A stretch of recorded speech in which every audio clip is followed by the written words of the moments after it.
What is going on here? Can anybody explain it to me? Because this person claims that they accidentally did a chemical reaction that welded their blender to its lid. And I do not mean they were blending a liquid that got sticky and so it's hard to get the lid off. I'm saying it is permanently fused together.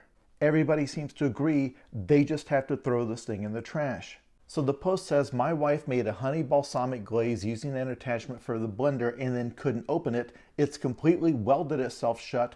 I can't even open it with a pipe wrench. There are more details, but this is the type of blender we're talking about, which I think is important. It's got the glass container that screws down over the blade, then you invert it. The only liquids inside were balsamic vinegar and honey. When his wife couldn't unscrew it, he immediately assumed, like a lot of you, that the honey had just gotten sticky and so ran it under hot water and then tried to bang it on the counter to jostle it loose. When that wouldn't allow it to be opened even with tools, over the course of the next 12 hours, first tried putting it overnight in the freezer, thinking maybe that the cold would make the liquids expand and push it apart.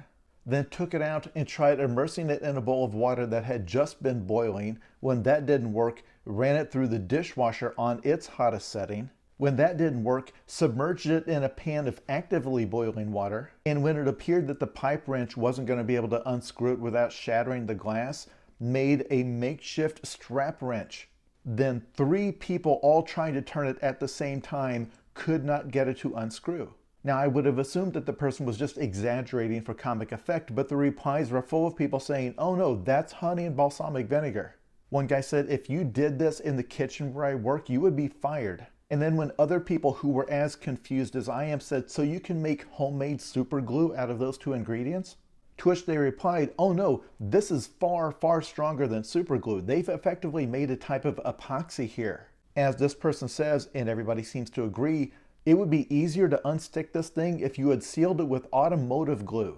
I do not know anything about chemistry, but apparently it's not just those 2 ingredients, it's those 2 ingredients plus the spinning of the blades.